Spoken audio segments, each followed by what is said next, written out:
বাসায় মাছ মাংস না থাকলে শুধু 2টা ডিম আর আলু দিয়ে এরকম মজার একটি রেসিপি তৈরি করে নিন। এই রেসিপিটা মাছ মাংসের স্বাদকেও হার মানায়, খেতে এত টেস্ট হয়, তৈরি না করলে বুঝতেই পারবেন না।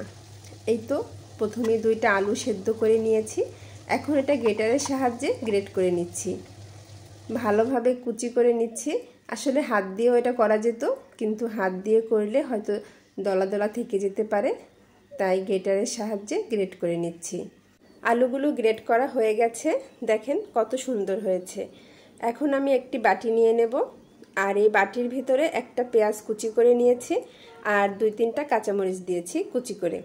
এখন দিয়ে দিলাম স্বাদ মতো লবণ, সামান্য পরিমাণ হলুদের গুঁড়া অ্যাড করে দিচ্ছি যেন কালারটা সুন্দর আসে, আর দিয়ে দিচ্ছি মরিচের গুঁড়া আর ভাজা জিরার গুঁড়া এখানে অ্যাড করে দিলাম। সব উপকরণগুলো অ্যাড করে দিয়ে এখন এটাকে হাতের সাহায্যে একটু চেপে চেপে মেখে নেব।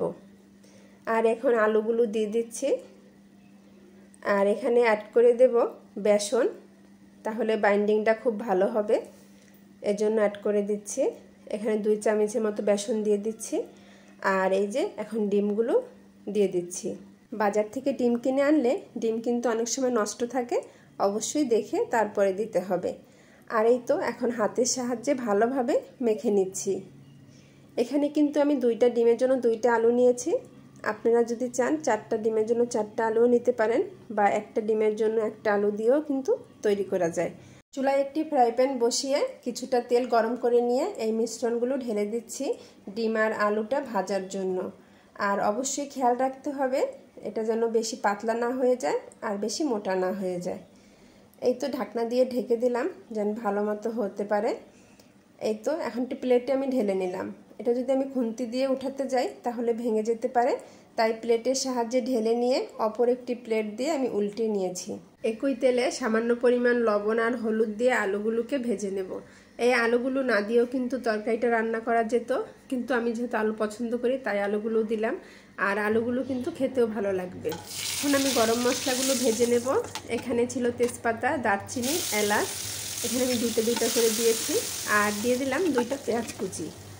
পেঁয়াজ কুচিটা যখন একটু নরম হয়ে আসছে তখন দিয়ে দিলাম 1/2 চামচ আদা বাটা, 1/2 চামচ রসুন বাটা আর 1 চামচ পেঁয়াজ বাটা।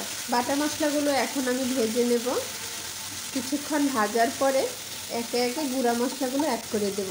1/2 চামচ হলুদের গুঁড়া, 1/2 চামচ মরিচের গুঁড়া, স্বাদ মতো লবণ, আর দিয়ে দিচ্ছি 1/4 চামচ জিরার গুঁড়া।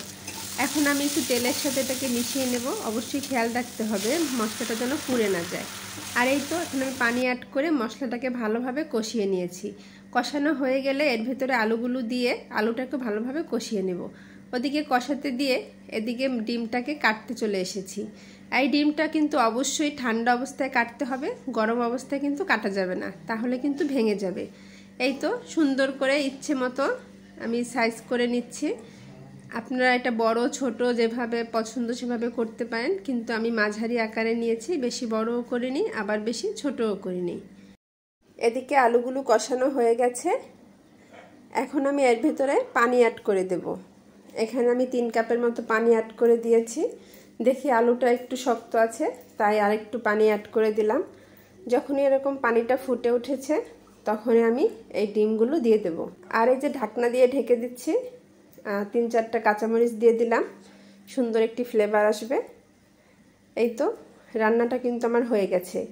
এই রান্নাটা কিন্তু একটু ঝোলঝোল অবস্থায় নামাতে হয়, মানে বেশি ঝোল ঝোল থাকবে না, আবার একেবারে মাখা মাখাও থাকবে না, মানে একটু ঝোল থাকবে।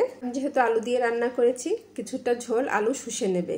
আলু শুষে নেওয়ার পরে ঝোলটা যেন মাখা মাখা থাকে। তারপরে একটু ভাজা জিরার গুঁড়া ছড়িয়ে এখন আমি পরিবেশন করে নিচ্ছি। দেখেন মাশাআল্লাহ কত সুন্দর হয়েছে না দেখতে। দেখতে যেমন লোভনীয় হয়েছে, খেতে কিন্তু অসাধারণ হয়েছে। ঘরে থাকা উপকরণ দিয়ে খুব সহজভাবে মজার একটি রেসিপি শেয়ার করলাম। আশা করি আপনাদের ভালো লেগেছে। আমার আজকের ভিডিওটা যদি আপনাদের ভালো লাগে তাহলে একটি লাইক করে সুন্দর একটি কমেন্ট করে যাবেন, কারণ আপনাদের সুন্দর সুন্দর কমেন্ট আমাকে পরবর্তী ভিডিও তৈরি করতে উৎসাহিত করে। আপনাদের সহযোগিতা ছাড়া আমি কখনোই এগিয়ে যেতে পারবো না। আপনাদের সহযোগিতা কামনা করে আজকের মতো বিদায় নিচ্ছি। আল্লাহ হাফেজ।